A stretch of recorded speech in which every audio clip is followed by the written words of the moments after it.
Hey guys. Can everybody hear me okay?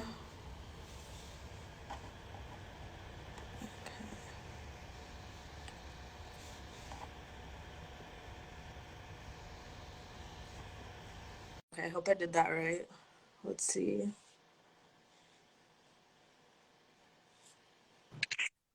Hi Barrett. My Hey, name's back. I'm so far up. How are you? I'm good. How you doing? I'm good, thank you. Good. I'm excited to be here. Happy Juneteenth. Yeah, happy Juneteenth. Thank you for joining me today. So happy to be here. I got a ton of questions. I don't even know if we'll get through them all. There's a lot. But That's okay. I got about like 45 minutes. okay, cool. Um, okay, well, I guess first of all, I think pretty much everybody knows, but I'll ask anyway, like how you started 19 for 20, like where it came from, how you came up with the name, that kind of thing. Yeah. Basically, I sort of inspired last summer when uh, post the murder of George Floyd, it felt like there was this space where everyone outside of the Black community alone and minority community alone started discussing social justice and trying to like understand what was being sort of thrown around on the news when we Hmm. were all stuck at home watching, like seeing Yeah. things and people commenting on what was going on. And if people didn't understand, they just sort of started taking on, um, I think, topics that they weren't super familiar with. And Mhm. I thought that uh, basically it came from a couple conversations I had with friends. One of them, Danielle, uh, who's on stage with me, and with Jason George and some folks I was working with, just because I was sitting around thinking about this, talking to my boyfriend about it, and my family, and I realized that there's a lot of, I think, just not even basic, because I don't think, I mean, they should be commonly understood, but like small ideas, your terms, news, and when any materials that they were coming across or resources across, and didn't quite understand basic terms. And I thought that it would be kind of a nice way to introduce some of these sort of simple ideas in really palatable ways. It didn't feel like um, a bunch of journalists or incredibly articulate and a few spoken people were just like laying them out. So I thought that it was a nice opportunity. What are some of these basic terms, and can we use our familiar faces to help familiarize people with ideas to make them just a little more comprehensible? Yeah, for sure. There was even some topics that you guys talked about that I didn't know. Like, Stefania talked about gerrymandering, Yeah. and I had never heard of that before. So I Isn't it? liked that like you guys talked about not just like surface level stuff, but like actually got into it because yeah, I learned a lot about it from it too.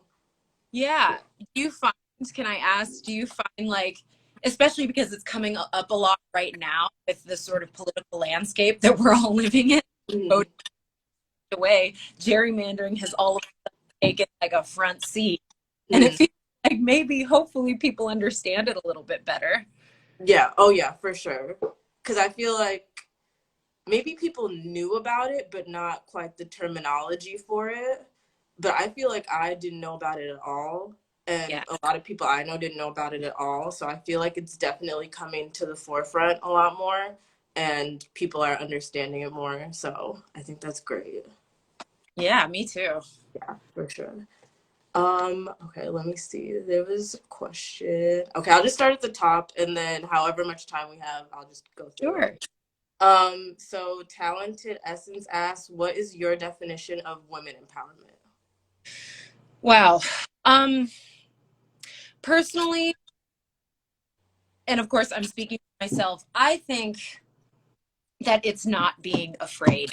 I think so much of womanhood, femininity for me is being, is second guessing myself.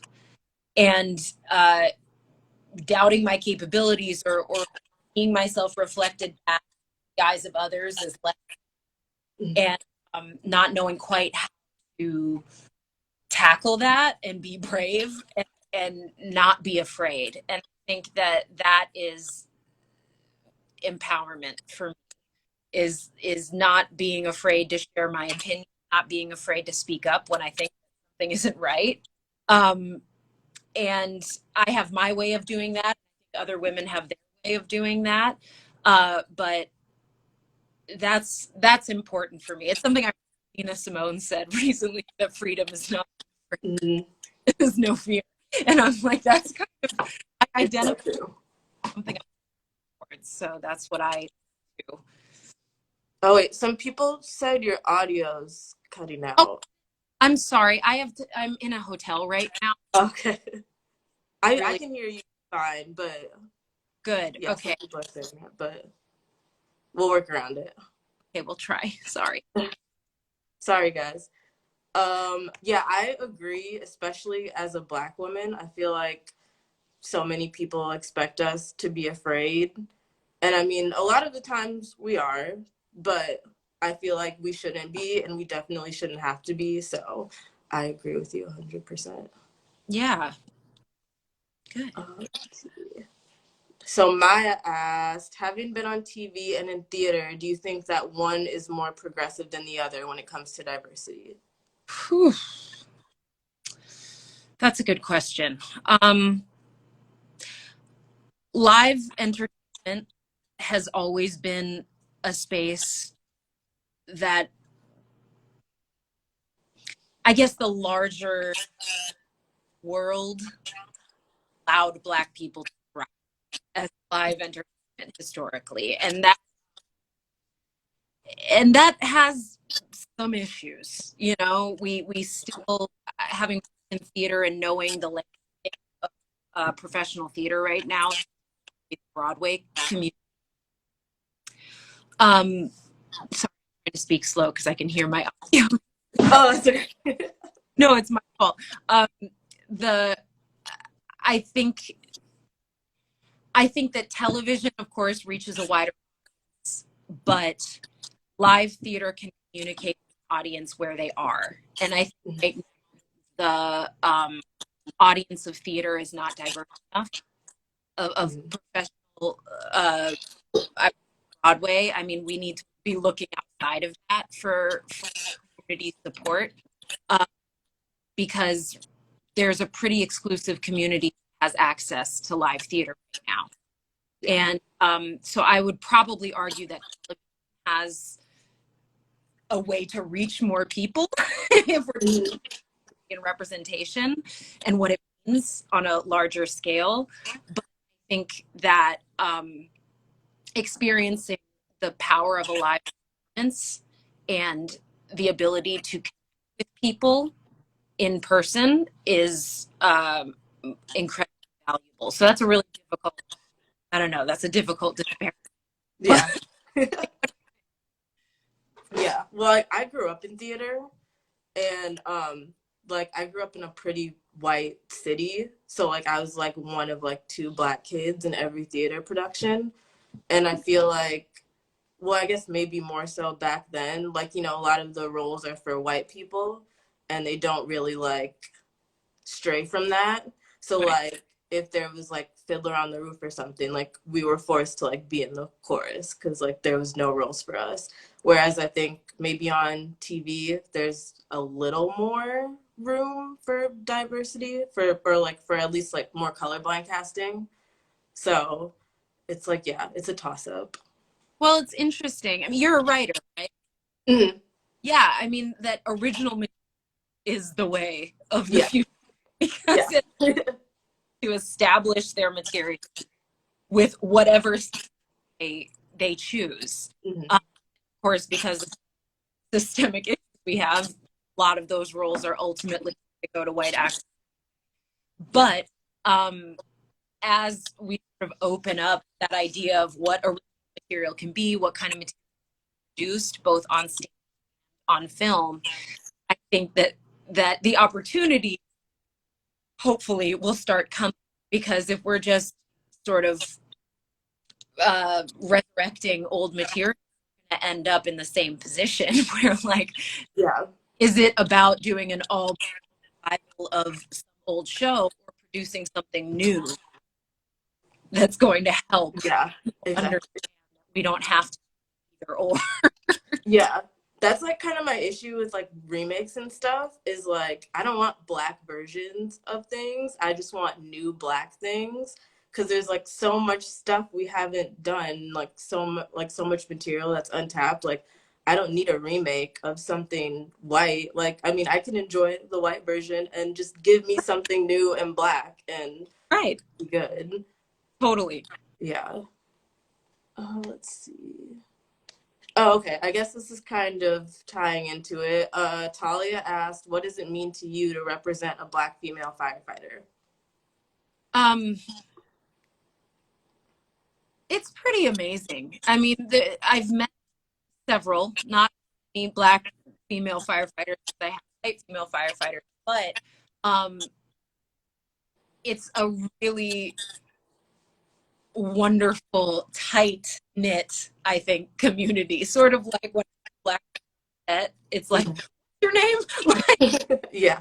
connection with you, but also like, tell me what I'm doing mostly. Mhm. How is it for you? Environment. And, you know, it means a lot that I wish we had more representation on our show.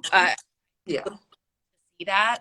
Um, it's something that I thought was really, for me, as when I thought about my character and on Station 19 with Tracy Toms, it Mhm. was, this is an important relationship. Can't let that slide. You Yeah. know, Yeah. when she first appeared, like, Vic, in spite of whatever my scene and how it was written, that she encounters this woman, this is something, this is a relationship that I want to be important to her. Mhm. Uh, and and I hope that there's opportunity forward. I honestly there will be, but that's something I'm actively advocating for. Yeah, So, for sure. I agree. There definitely needs to be more black women on station. Like speaking of Tracy Toms, like she's on 911 also, which I just started watching. And mm-hmm. so like her wife's character, Hen, and then Athena, Angela Bassett's character, they have like such a good relationship. And I know Athena's not a firefighter, but like she's also like a first responder. And Yeah, I would love for Vic to have somebody like that. Like I feel like obviously Vic has friends, but yeah. like no black female friends. And like black female friendship is like so different and so special. So It, like I feel like she needs a black woman friend on the show. I totally decide Definitely does. love to explore. And, you know, of course, we met Vic's parents, and Hmm. she has a white mom. So again, as do I, in my Yeah. personal. So like, I know how precious those relationships are to me. Hmm. So like, explore that for my character would be really the side Yeah, that isn't often seen on that. I agree. I totally agree. Also, speaking of Vic's parents, do you know if we're gonna see them again? I love them. I don't. I Okay, really hope we do. I hope so. I love both. They were so much fun. Yeah, they were really great. I think that was my favorite episode of the whole season, the one with you and your parents. So I hope so. Okay, let's see. I'm trying to scroll through the questions. Okay. I am willing to try ask, what are some of your favorite shows or films that have really good intersectional representation? Oof. God, that's a one of my recent favorites, Watchmen on Hmm. HBO. I absolutely loved watching that show. I think it had some of the most powerful female characters I've ever seen on television. Mm. Uh, and I absolutely adore it. And, you know, that's there are shows that I wish would sort of take that next step. Mm-hmm. Uh, Handmaid's Tale is one of those. I'm really, at this point, I'm sort of like excited to see what other like, characters Yeah. like branch. But I'm a fan, um, just because I love all mostly female casts in television shows. Yeah, for sure. Um, and I think that this point is kind of all I can say. I'm struggling to come up with some other. I know there have been. They're just not at the top of my brain. Yeah. What are yours? Ooh, that's a good question. Recommendations. I hope that everyone's up in the comments. I know, yeah. Somebody, yeah, tell me. I don't know. I mean, honestly, I would say like Station 19 and like 911. I just started like binging 911, so I'm like obsessed with that show. And I think they have really good intersectional representation. Like they have like a black lesbian, which I'm a black lesbian, so like obviously that's really great representation. Yeah. And then like, same thing with like your show, there's you and then Andy or Jaina and Maya and Karina, who are both bisexual. So I think that they have really great representation. I'm like trying to think of other ones and nothing else is like coming to my mind. But It shouldn't be that hard, right? yeah, like see, and yeah, that's the problem. Like I should be able to be like this and this and this and this, and I'm like coming up with like two shows. So hopefully I can change that. Hopefully Yeah. we can change that because I want people. Oh, somebody said This Is Us. Okay, yeah, This Is Us is a good one. Oh, the bold type. Yeah, those are great Oh, shows. So. I watched the bold type, Yeah, but you and Aisha D are twins. I've heard that. You guys need to play sisters in something. That would be great. I have like a running list of people I'd love to work with who I think like intersect. Yeah, I'll write it for you. I'll write it for you guys. Great. Love it. Cool. Oh, somebody said New Amsterdam. I haven't watched that yet, but I I heard have, that too. hmm. Okay, let's see. Oh, okay, this is a good question. So B. Doss Source asked, how much should an actor have in common with a character when they're cast? Like their religion, sexuality, nationality, so on and so forth. God, that's also a difficult question. I think because we're in a place right now where it's very important to honor the lived experience of the character, Mm-hmm. which in some cases will intersect with the lived experience of the actor. Mm-hmm. Um, I think that uh, if I personally would show, which I not probably, but if I was, I would choose. I would like to see as many as I could. That if it's a black character, of course, I'm not going to touch that. But I would also for sexual gender identity, all of that to be taken into account Mm-hmm. in casting. Um, but I also think that's when there's a character that could be played by somebody, you need to open a little bit. Yeah. Know what anybody looks like to me, but the racial makeup of casting director is pretty limited, and I say that as an actor for a lot of casting whom I absolutely love, but like you're not going to see anything different if you have an idea of what the status quo is. So um I currently I feel that it's very important to take into account race. Um, you know, I would defer to someone else to answer a question about religion only because I don't at all. So Yeah. I don't think that my opinion matters Mm-hmm. if I as a religious person. But I think that as far as sexual orientation and gender identity, I think that it's important. I agree. Yeah. Yeah. I watched the documentary Disclosure on Netflix. So did I. It was so good. I think I watched it like 3 times actually. And it's like crazy how much you don't realize, like with like trans representation, like how terrible it's been Yeah. and how like trans people have been portrayed in the media. So I'm like trying desperately to like not have that happen in anything I write, and like trying to like have other trans people like come write with me, because like obviously I can't write a trans experience. Right. So like having trans writers also helps as well. And I forgot what I was saying.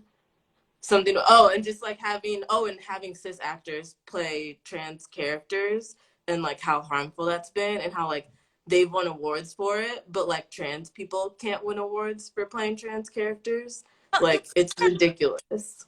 just insane to me, actually. Like I was thinking about that. I can't remember the actress's name. She's on Mrs. Fletcher, the trans actress, and I Oh, I think know you're I can't remember her name. Yeah. fantastic actress. Yeah. But she was saying how when you watch a cis actor playing a trans character, there's this performance Yeah. what their idea of trans is, and it's Mm-hmm. just not that it almost puts a block in giving a truthful performance, because you're spending part of that energy trying to perform some idea that you haven't Yeah. experienced. How important that is for this wealth of talent that exists in a community Yeah. that's underserved and ignored, um, Yeah. being pushed aside. So it's a gaping hole in what we can do, I think, for Yeah, for sure. And I hate that it's like controversy, because I don't understand like where the issue is. Like trans people should play trans characters. Like what's the issue? yeah. Like, yeah, I don't get it. I don't get it. um oh, okay, here's a good question. Jana's assistant said, "Do you feel like anything has changed society-wise from this time last year?" Oh, I don't know. I actually I would love to say yes. Um, I suppose in some ways we've taken some steps in terms of awareness. Mhm. Uh, Very interesting. I'm a who watches Real Housewives, but Me too. right, okay, great. Watch like the words white fragility under Real Housewives Yeah. 6 times is pretty shocking. Um, Mhm. so sure, sense aware reached the levels of those who appear at, but do I think it's all um, the bare minimum, mostly bullshit? Yeah. So Yeah. it's sort of along the lines of, yeah, last year this time I made a video that was like, let's make June a federal holiday. Mhm. And wow, a year later, and that happened. And look what else is happening. Like Yeah. it's not being paired with actual movement. Mhm.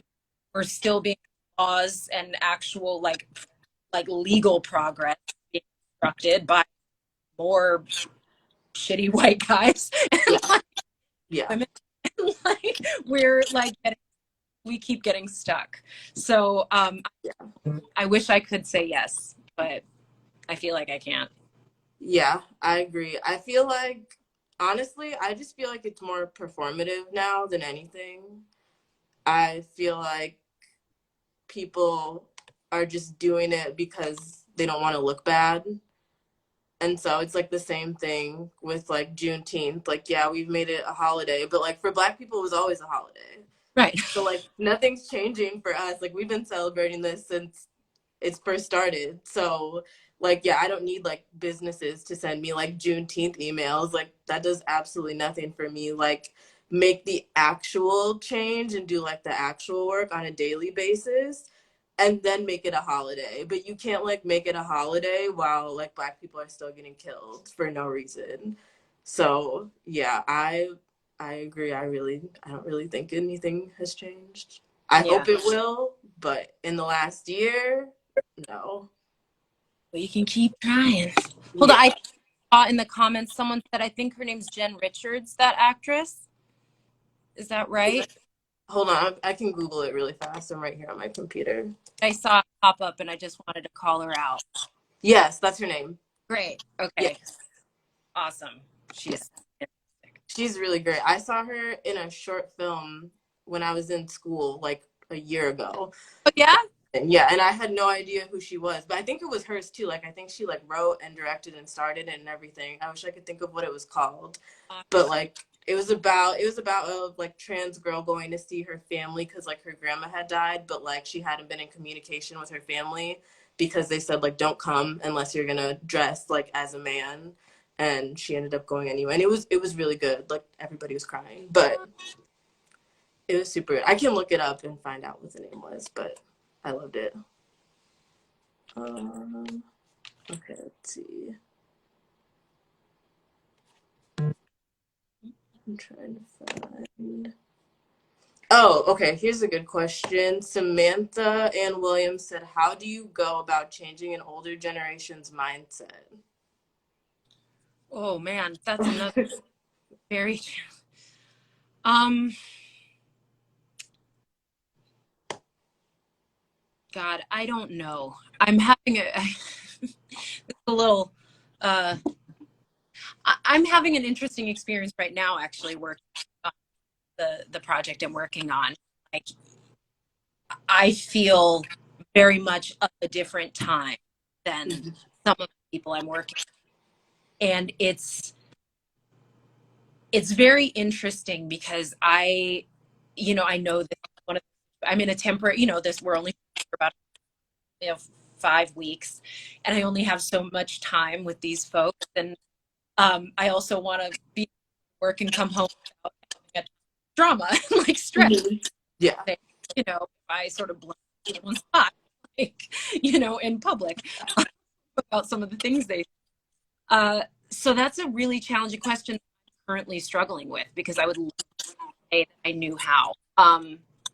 I think part of it is if I just speak from my family and the experience I've had with family and that my mother had with our family too, about the white side of our Mhm. that it was sort of just about personal interaction.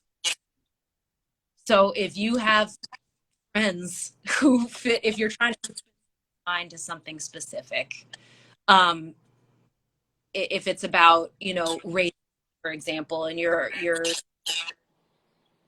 I don't know, my mom I know had to sort of my dad the Yeah. deal, and then she came out, and so they were like, hey, deal with it. So Yeah. that's what's going to happen. So it's like I don't know. I don't know. I wish I knew the answer to that. I'm hoping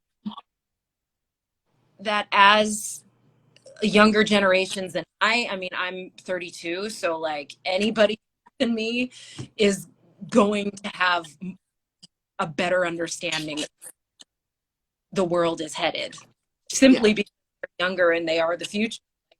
Like Yeah. this whole group, the 19 for 20 part two, like all of you guys understand way more about these issues firsthand than I do. And I'm not, I hope, that much older than you, but Yeah. no, it's just, it's, I hope that at least can be slightly more to the younger generations because we just know that the world is changing super Yeah. rapidly. I think older people just don't understand how fast things are moving. Yeah. So I don't know if you can, but I'm still hopeful. I don't know. What do you think? Have you had any luck? No, like my grandparents are like extremely conservative, and like we don't have any gay people in our family, I don't think. And like I mean my grandma doesn't even like understand like TV writing. Like I had to like explain to her like that like people write these TV shows because she was like, I don't understand what you do. And Mhm. like, so like she doesn't even understand that. So like explaining like everything else is just, I mean, it's just basically having conversations and just keep having them. Like that's pretty much the only way. And I mean, sometimes like, I mean, luckily I don't have to do this in my family, but like sometimes you really do just have to like cut people off, or maybe just like, you know, leave them where they're at, and Yeah, you know, see them when you have to, and have surface level conversations, because like you also, it's not your job to keep like educating somebody over and over and over again. Like you can only have so many conversations where it's just like, okay, I'm just gonna leave you here, and totally. that is what it is.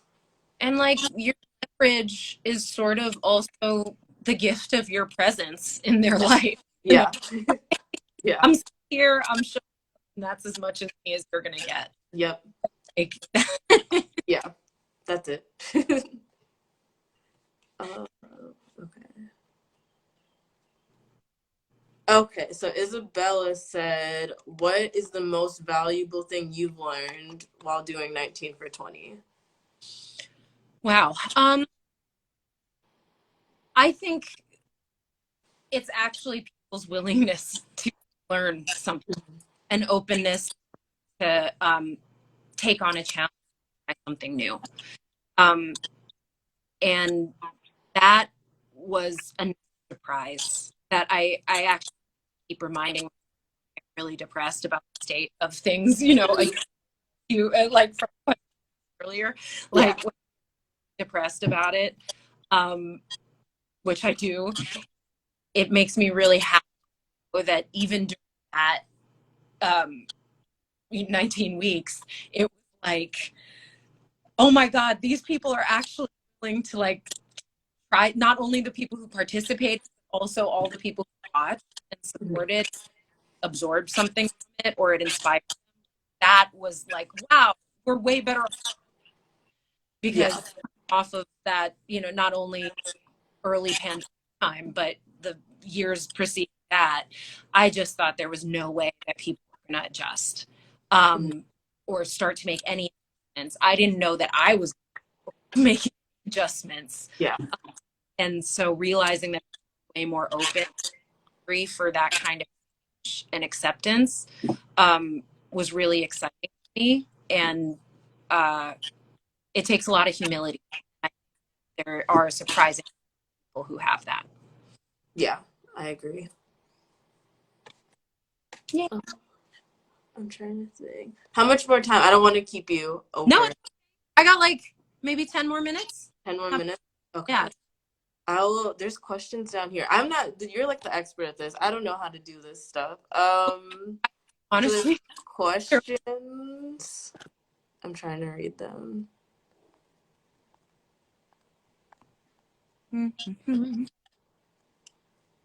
Only I can see them, right? What? Oh, like pull them up? I think, yeah. Yeah. I'm just looking in the comments to see if there's anything. Oh, But if, okay.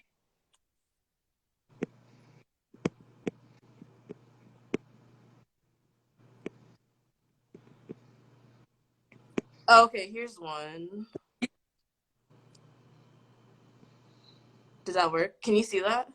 oh, yeah. Okay. What do you achieve during the racial storyline of Station 15? Oh, man.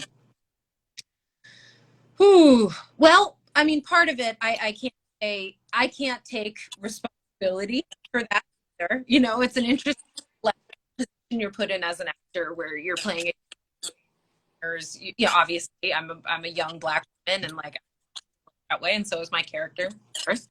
Um, I mean, I suppose there's an argument for more sort of more awareness, but part of my responsibility, all I have, my what's on the page. I really like to take the character where the writer take her. So I can advocate for certain things. If that doesn't come out on the page, then that's not who she is. Maybe what I was not, you know, right line with whatever the storyline is. So I think that's a better question for our writers, because it's not, and I am proud of the episode as it aired. I mean, about the whole season, I think we did a pretty remarkable job network television show that I don't think it was not easy to get there. I think for all of us. Um, so anyway, I hope it's more. Yeah, I suppose it's more awareness. I hope it's a truthful. I could be within the guidelines that I have. You know, that like doing honor to what the writers put on the page. I'm speaking primarily from the last episode, which was Say Her Name, which that was Rochelle Zimmerman and Xavier.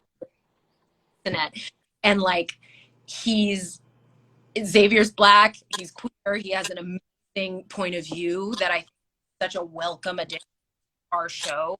Right?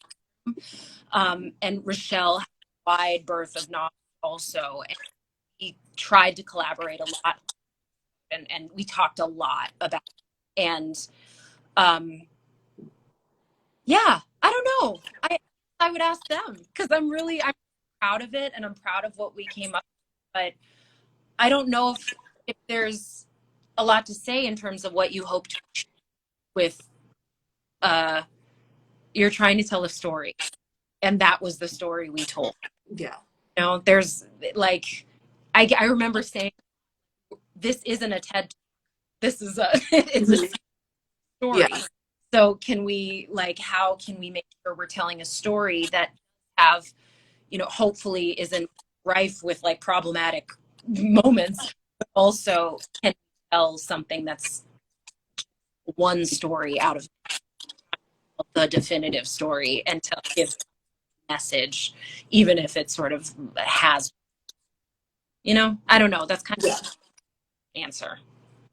Yeah.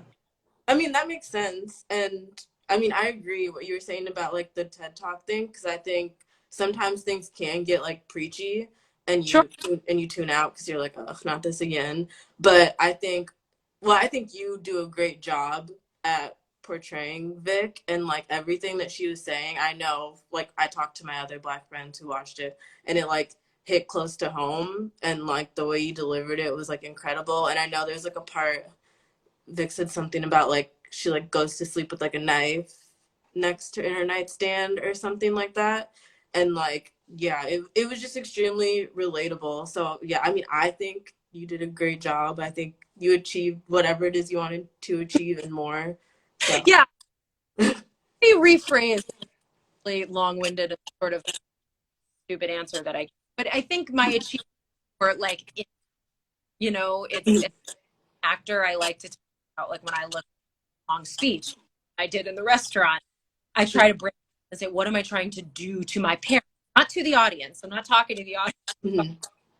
And so what is my like remembering for us actors, our goal is to speak to the audience, it's to speak to our whoever. So like if I'm talking to my parents, I might phrase things in a way that's crazy to an audience. I'm not doing it for talking to my parents. So like it's sort of weird straddle. Yeah. Let's see. Do you want to do maybe one more question? Okay. Thank you for having me, Allie. This is great. No, thank you. I'm really glad that we got to do this. I always like talking to you, so. Me too. Oh man, there's so many. Okay, I need a really good one for the last one.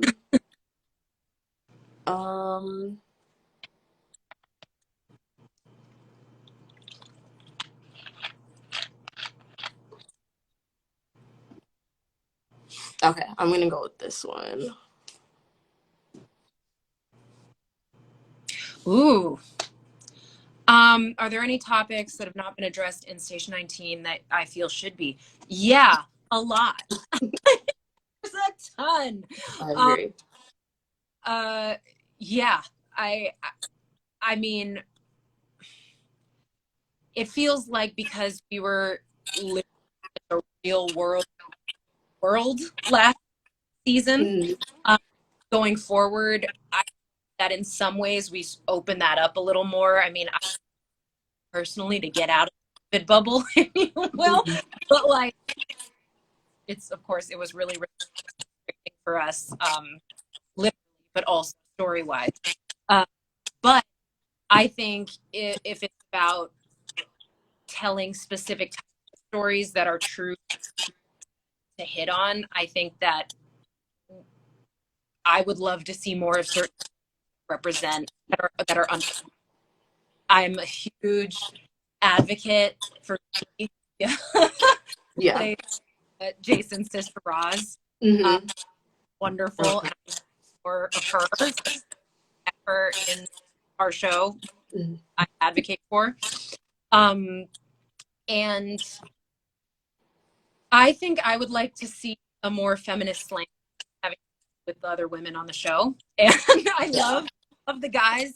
I like everybody knows I love working with Oak. I want to have women on the show, and I think we have a huge opportunity to do that. So I would love to see that happen next season.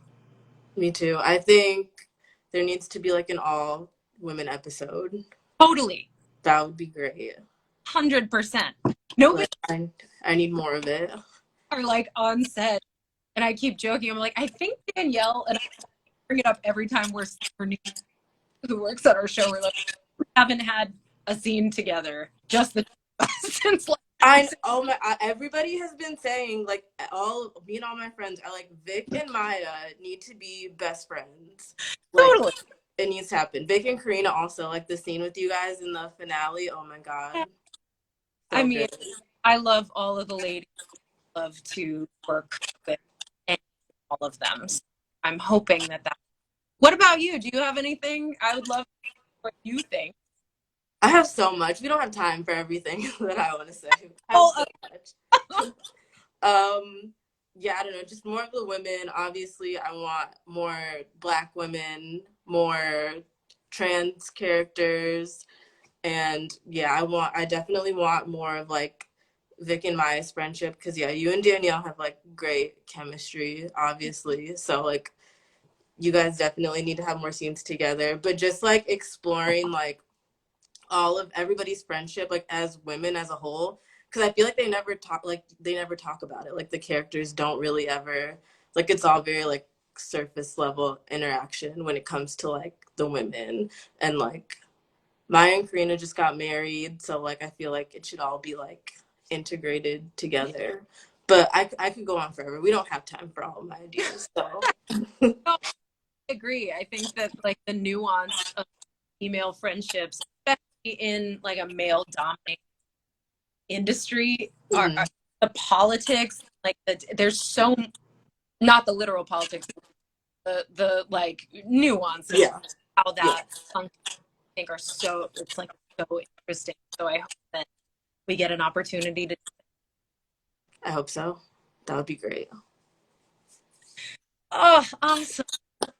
All right. Well, I just want to say thank you once again for joining me, but also for like starting this whole thing. Like, this has been amazing, and I've loved like doing part two of it. And like, thank you to everybody who's helped me because I definitely have not done this by myself at all. So I'm I'm so really grateful. by you guys. You've just I'm so like I don't want to say I'm proud, so condescending. Like I'm like honored, so excited. I love watching all of your videos. Like I just am so thrilled and excited that you guys picked this and carried it across the finish line. Way. Thank you. I'm like, I love doing it. So I'm glad. I like to learn. I've learned so much from you and then from doing it myself and from everybody else. So I'm super grateful for everybody's help and for you still, because I know you're busy. So thank you Yeah. for taking the time out. Well, keep it up. I can't wait what you have going on. Also, just like congratulations and because we need you. Like Well, I'm here. I'm here. When you need me, I'm here. I'll right. be here. All right. Later. Bye. Have a good Yeah. day. Bye. Bye.